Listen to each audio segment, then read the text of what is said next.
All right, well, welcome everybody. I'm Lizzie, one of the Student Learning Hub coordinators at C2 Smart.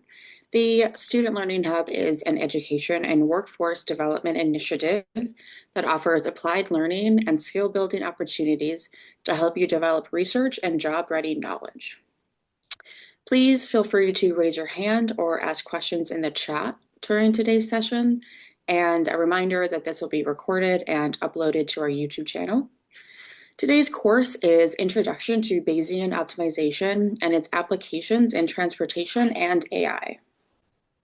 This talk introduces Bayesian optimization, a sample-efficient framework for optimizing expensive, noisy, black box functions. We will cover the core ideas behind surrogate modeling and acquisition functions that balance exploration and exploitation to find high-performance solutions with limited evaluations. The applications focus on two representative directions. The first is parameter calibration for transportation simulation, which is tuning behavioral and network parameters so simulated traffic patterns match real observations, and hyperparameter optimization in machine learning, or automatically selecting model and training settings to improve accuracy, robustness, and efficiency. And we will also highlight practical considerations such as constraints, multi-objective trade-offs, and scalable implementations. And today's instructor is recent NYU graduate Yu Tang. He received his PhD in transportation systems from NYU in January. His research interests include the use of stochastic processes and dynamic control to design resilient, intelligent transportation systems. He will very soon begin a postdoctoral position at Montreal's McGill University, where he will work on Bayesian optimization. And now I'll hand it over to him. Hi everyone, thanks Lily for introducing me. And today I'm very happy to give this presentation about the Bayesian optimization. And this talk will cover some basic knowledge of the Bayesian optimization. So here is today's learning objectives. First, I want to cover some very basic knowledge of Bayesian optimization, like the high-level procedure of how Bayesian optimization works. And I also will introduce the advantage and disadvantages of the Bayesian optimization.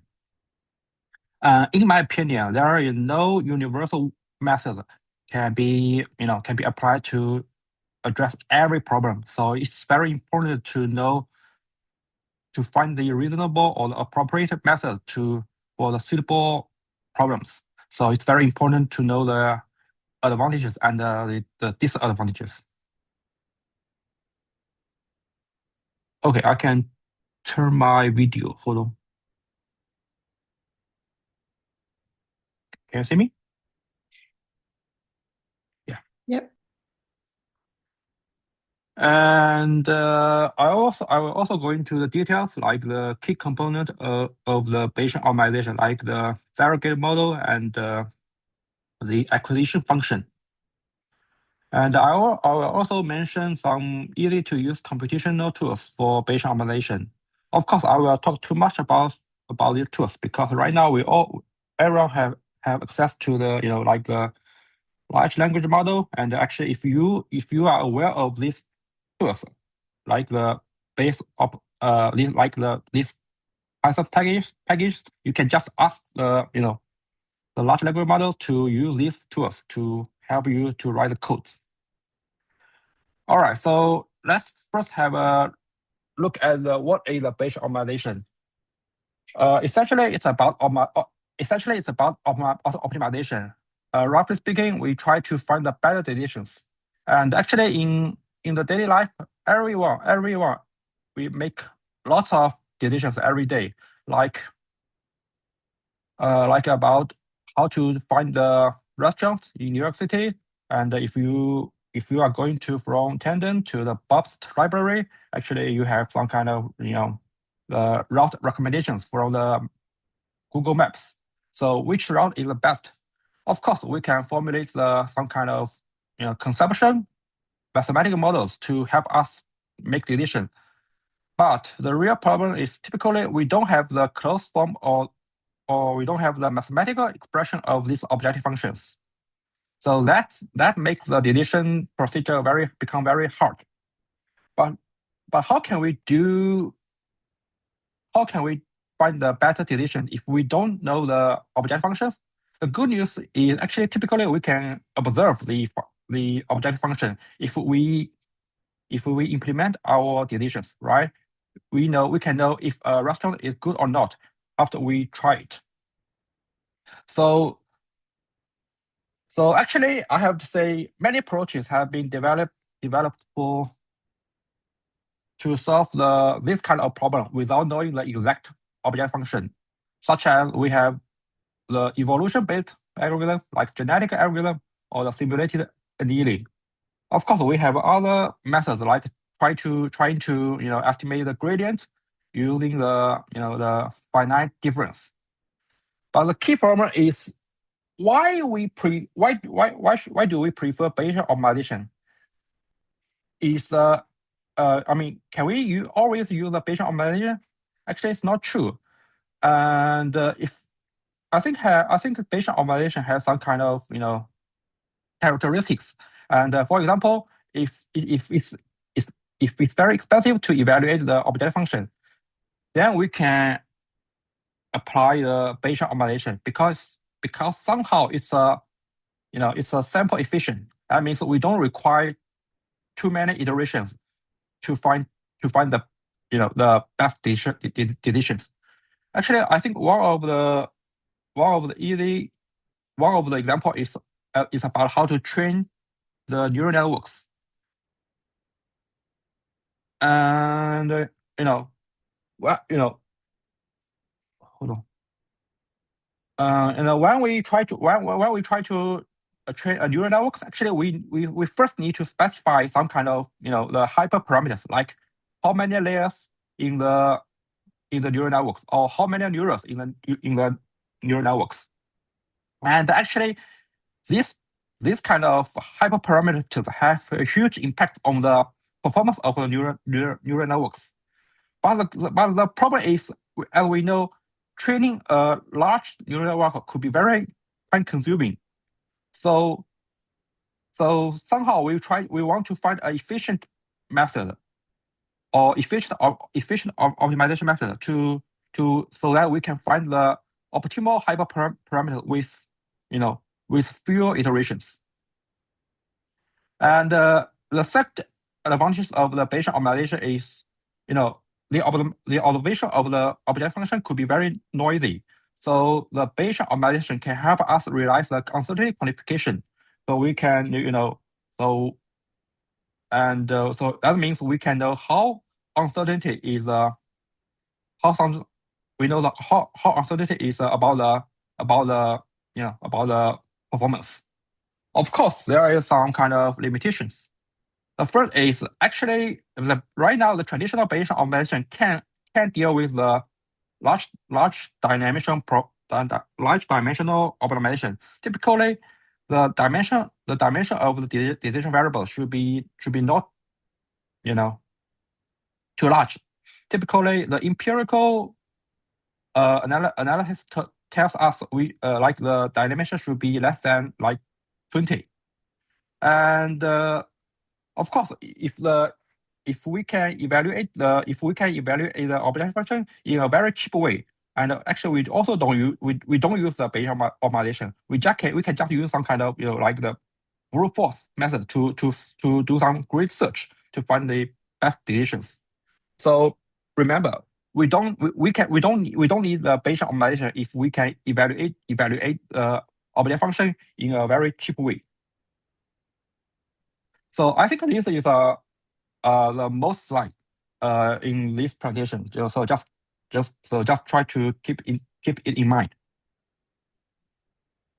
All right. So right now I want to present some kind of high-level procedure of the Bayesian optimization. So here is the procedure. In the beginning, we try to assume some surrogate model for the objective function and acquisition function. And the surrogate model is some kind of approximation for the object function. Of course, in the beginning, because we have no knowledge of the object function, the surrogate model could be very different from the true function f. But later on, we'll repeat the steps. We will first find the decision x based on the surrogate model and the acquisition model, acquisition function. Then we will retrieve the measurement of the f of x, and we use these kind of observations to update the segregated model. So intuitively, after by repeating these procedures, the surrogate model could be close to the real objective function. So from the Bayesian optimization, from the Bayesian statistics, the surrogate model before update can be thought of some kind of prior, and after updating, and we have the posterior knowledge about the surrogate about the true objective functions. And before I go into the details about the surrogate model and the acquisition function, I try to use a one-dimensional example to show how the Bayesian optimization works. So here is a Jupyter notebook, and I use the Python package, the base opt. Actually, this package is purely developed by using Python. So okay, and we try to find the here first we try to define the target function, and we try to find the x with the maximum values, and here is the figures of this function, and we can see actually this function is not convex, right? If you apply like the gradient based method, typical it's very highly likely you only have the local minimum or local maximum. And in the below, we will try to solve this problem by using the Bayesian optimization. So as I mentioned, there are two essential components for the Bayesian optimization. The first is acquisition function, and the second one is the surrogate model. Here we use the Python package to define the acquisition model and the surrogate model. Right now you don't need to know exactly how the acquisition functions and the surrogate model works. You just need to understand what they can do. Okay. So right now we can define these two components. And before we do Bayesian optimization, remember in the beginning we have no knowledge about the objective function. So what we can do, just do some kind of sample randomly. So we try to get two samples as shown in this figure. And we use this figure, and when we use these two samples to fit the surrogate model. Here we can see here the dashed line actually is the fitting result, and we can also see the shadow area. Actually the shadow area is the confidence. It tells us what's the anyway, it's a confidence level, confidence interval. And so briefly speaking, you can think the dashed line is our surrogate model, and then the acquisition function tell us about how good is the every decisions. And here we measure the performance user utility. Basically, briefly speaking, the higher utility means the decision looks better from the perspective of the acquisition functions. So of course, right now we don't have too much observation. So the utility function, so we can see the acquisition function is really flat. That means actually though we can just choose the decision the x randomly. So now we repeat the procedure of the Bayesian optimization. And okay, so we do one steps, and actually we select the x around the 3.1, and here we can still update the surrogate model, because so we can see, because we don't have, right now we only have 3 samples, so the surrogate model is still look very different from the true function f. But we can do more iterations, and like it's and with and we can see, once we have enough samples, the surrogate model, the dashed line, has becomes close to the real functions, and we also choose the next or the next samples or next decisions based on the utility, or just based on the acquisition functions. So let's keep running the iteration, and as we can see, with more samples, the dashed line is very close to the true function f. So that's how the Bayesian optimization works. First we fit the surrogate model, and then we find the next samples from the acquisition functions. All right. And with enough samples, we can find the best x. Actually, it's located at the 2, right? All right. So I present one example, one-dimensional example, to show how the Bayesian optimization works. And now we are going to the details. First, I want to introduce the surrogate model. As we have seen in the examples, surrogate model is used to approximate the unknown object functions.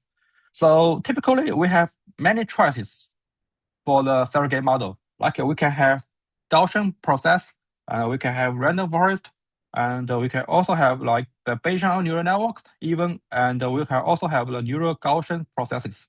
But typically, we use Gaussian process. This is because there are several reasons. The first reason is the Gaussian process can help us estimate the mean average, the mean value, and it can also give us the uncertainty quantification. And as I mentioned before, the Gaussian process is very sample efficient, so they can achieve very good performance with very few samples. And it also has a closed form update of the posterior model. That means we can write down the analytical solution of the posterior model, and that means it's computationally efficient. Like if we use the Bayesian neural network or the neural Gaussian process, it's not easy to obtain the posterior model, and so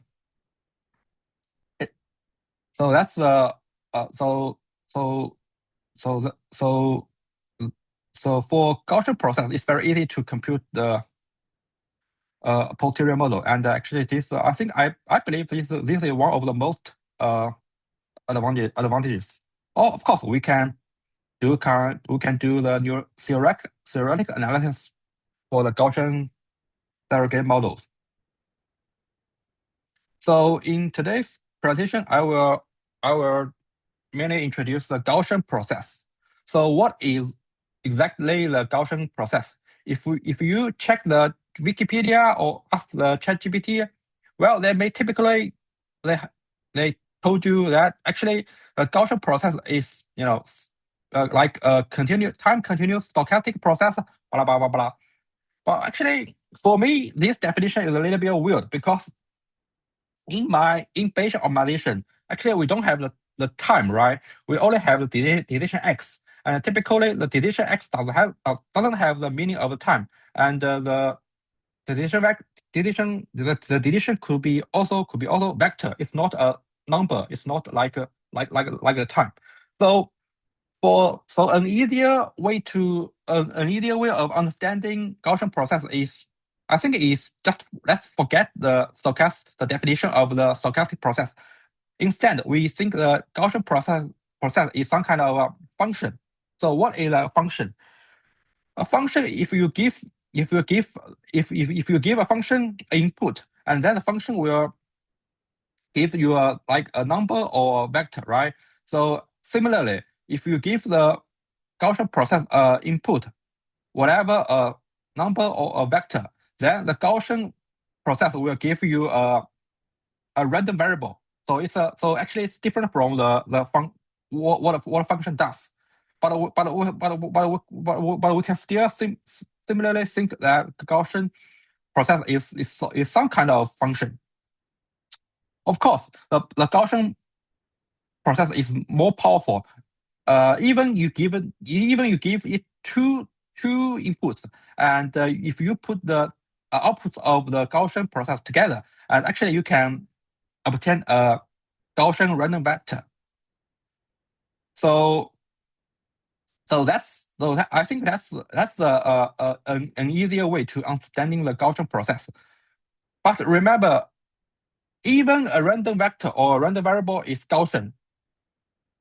The corresponding distribution could be very different, and actually we need two kinds of parameters. That means that's the average value and the covariance to describe the shape of the distribution, right?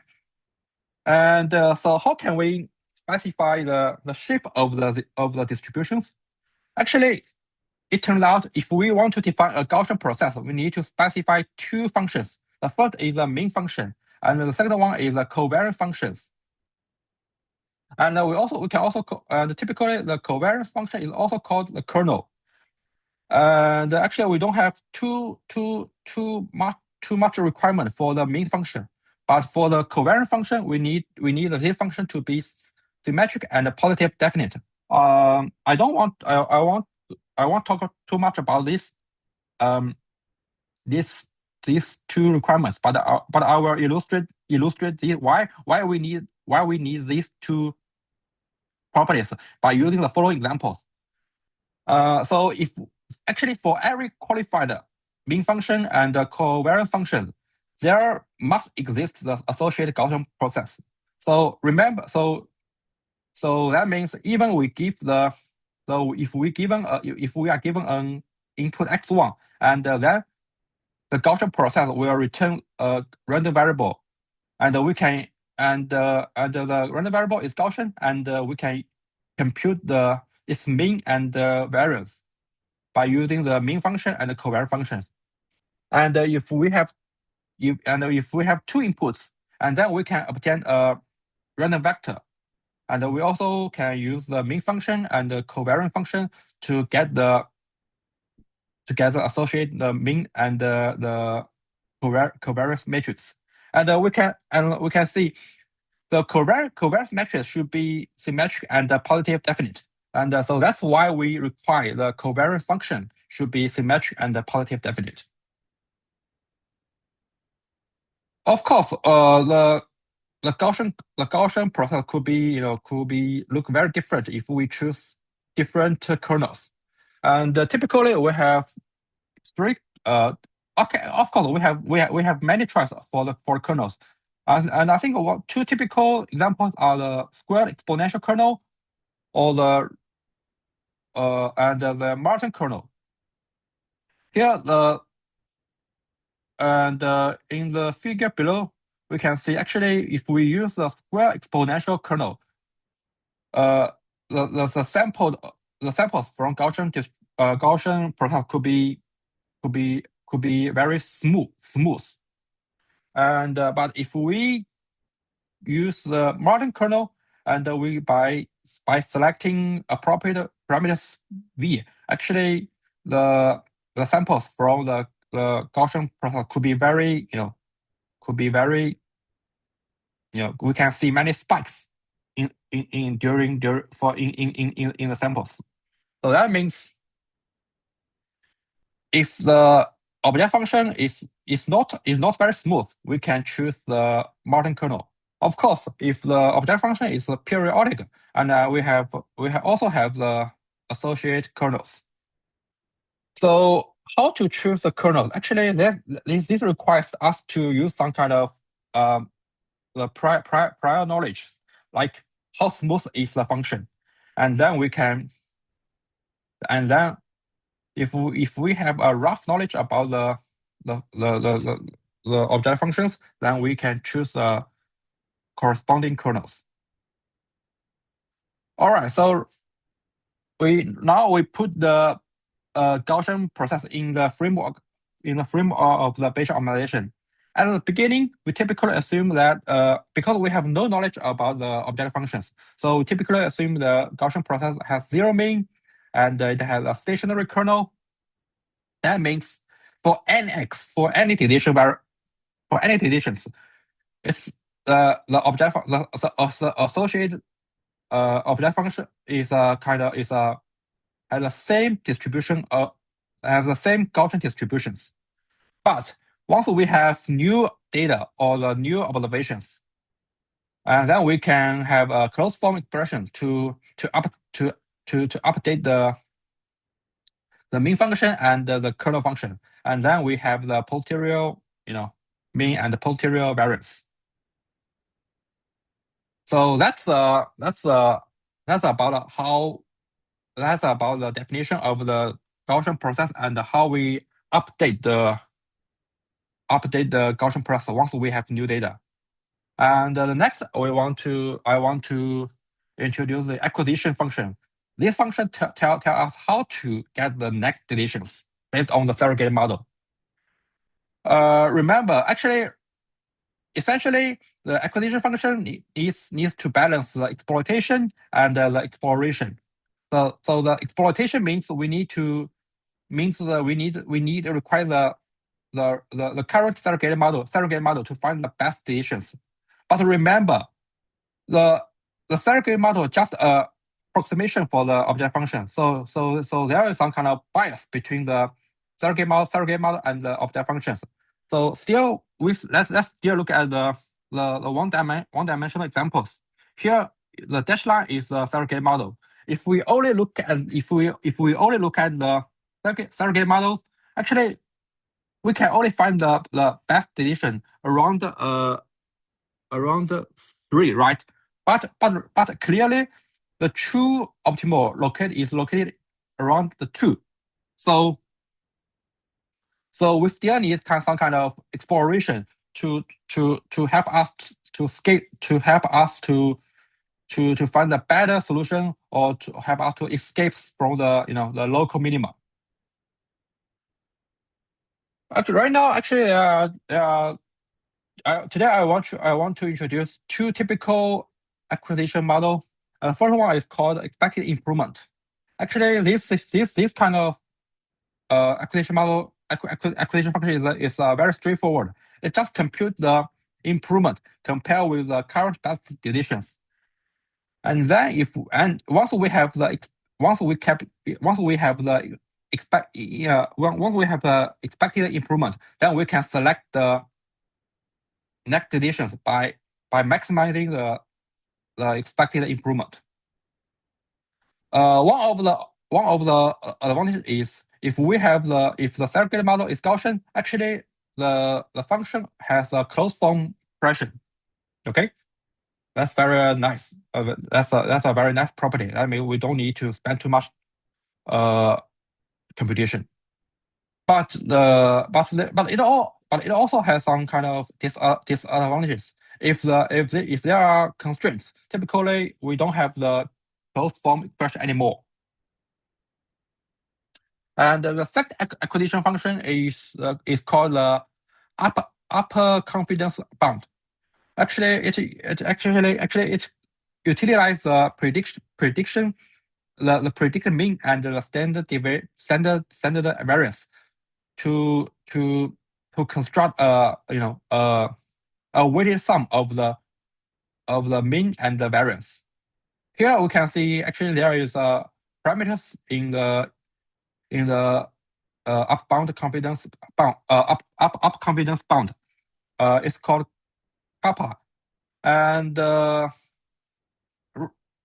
briefly speaking, if the kappa is larger, that means exploration becomes more intensive. Right? It's very easy to understand. If we let the kappa equal zero, that means the UCB only becomes the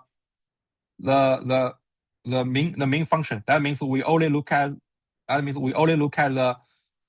the main function to find the next decisions, and there are no exploration anymore. But if we increase the kappa, that means we consider the uncertainty, and then we can do some kind of explorations. One of the advantage of the UCB is actually it can help us do some kind of theoretical analysis, like about the regret bound. But it's not, of course, it's not as, but the improvement, it could be not as straightforward as the expected improvement. All right, so right now I have present the introduction of the key components of the Bayesian optimization. The first one is the surrogate model, and the first one is the surrogate model, and the second one is the acquisition function. So right now, in the following, we are looking into some kind of the applications in the transportation and the training neural networks. And the first application is about how to calibrate the Sumo. Sumo is an open source microscopic traffic simulation model, and it can help us to simulate the real world traffic systems. Of course, if we want to reproduce the the realistic traffic phenomena, we need to tune,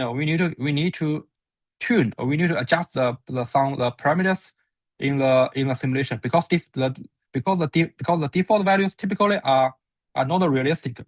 So like we need to adjust the car following model or car following parameters or the lane changing parameters. But the real problem is, once given one combination of the car following parameters or the lane changing parameters, running each simulation could be very time consuming, right? If we want a high resolution simulation, typically the time step size could be very small, like 0.1 seconds. And if we also want to run simulation for large scale networks, well, each simulation could take like several hours. Well, it could be very time consuming. So in that case, we need some kind of sample efficient optimization to find the best simulation parameters. So here is one paper from the Dr. Otbe, and the authors proposed to use the Bayesian optimization to calibrate the Sumo model. And in this problem, actually they consider the parameters like the max speed, acceleration, deceleration, and the mean gaps for 4 types of the vehicles. So they have like 16 parameters, and their objective function is try to minimize the weighted sum of the flow error and the speed error. And they use the Gaussian process as a surrogate model. And as for the acquisition model, acquisition function, they use the expected improvement. And if you have interest, you can find the paper you can find the paper. I attached the screenshot below. And right now I want to discuss the second application. It's about tuning the hyperparameters of neural networks. And here I consider the classification task on the fashion mean MNIST dataset. This dataset is similar to the traditional MNIST dataset, but in the fashion mean MNIST dataset, we need to do some kind of classification from the closings. So it's not the handwriting digitals. And as for the classification, I consider the traditional convolutional neural networks. Here is the architecture of the convolutional neural networks. Like we have the convolution layers, and we have the pooling layers and the fully connected layers drop out, and finally it gives finally it gives us the result of the classifications. And we consider, as for the decision variables, we consider 4 kinds of hyperparameters. The first one is the learning rate, and the remaining are the number of layers, the number of neurons, and the number of filters. Of course, the learning rate is continuous, but the numbers of layers, neurons, and filters are actually integers. So from this example, we can also see that actually the Bayesian optimization can be applied to solve the integer to solve the problem whose decision variables are actually integers. And for the surrogate model, I use the Gaussian process, and for the acquisition function, I use the upper confidence bound. Actually, I want to share my code. Oh, hold on. I implement this example by using the PyTorch library, and hold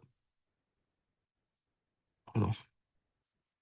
Here is the code. Actually, I use PyTorch, and I also use the BallTorch. This is a Python library built on the PyTorch. And actually, when I prepare this example, actually I didn't write the code. I just use the cloud AI to generate these examples. So I believe you can also use the large language model to prepare your own examples. And so I want to show the results here.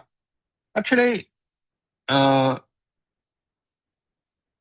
can see in the beginning, we just do some kind of random samples. We have 5 random samples, as showing the blue dots, and then we start the Bayesian optimization. Actually, I will not run the code here because it's a little bit time consuming.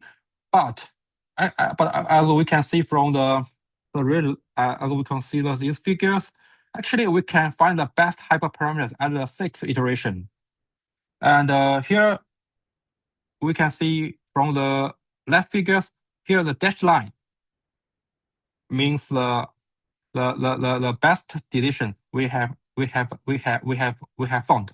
So that means from the sixth iteration, actually we have found the best hyperparameters by using the Bayesian optimization. That means, so that's why we say the Bayesian optimization is kind of sample efficient. Actually, we don't require too many iterations, and actually we can see after the sixth iteration, there are not too much improvement. Okay. So okay, so that's two applications about the Bayesian optimization. And I have to say, right now, the Bayesian optimization is a very well developed tools for zero or for black box optimization. But we still have some kind of research topics about that. The first is like, as I mentioned in the beginning, the traditional Bayesian optimization can be only applied to the low dimensional problem. So the first question is, how can we apply Bayesian optimization to solve the high dimensional optimization? Actually, of course, it requires us to investigate the intrinsic structure of the problems, like how can we decompose the surrogate model by using the inside structure of the problems. And of course, there are other topics about how to find the advanced surrogate models, like the neural Gaussian processes. And there are also discussion about how to find how can we do more efficient search by improving the acquisition function. Like actually, I have a strong interest in how to develop like the information theory based method to facilitate the acquisition function. Yeah. So that. I'm sorry. So that's today's presentation. So let me know if you have any questions. Yeah, if you have any questions, you can either unmute yourself or add it to the chat. In the meantime, you maybe do want to send to the chat the that paper that you were referring to. I know you gave the Sure, link. Maybe if you give it in the chat, that'd be sure, helpful. sure. Sure. I will. Yeah, I will attach this paper. This is a paper in 2023, so it's very new, and it's very and it's very it gives a very detailed discussion about the recent advances in Bayesian optimization. Perfect. Yeah.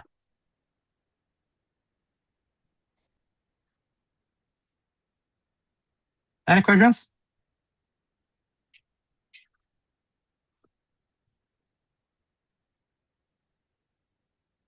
Feel free to ask your questions. Otherwise, I will also add in the chat just the broader Student Learning Hub webpage where all of our programming, every Student Learning Hub lives, as well as information on future events. Please keep an eye out for those.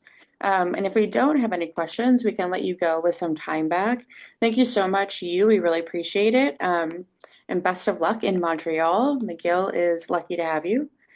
And yeah, if that's it, we can wrap it up. Okay. Yeah. Great. All Thanks. right, Thank you, perfect. Lee. Thanks, guys. Have a good weekend. Mhm.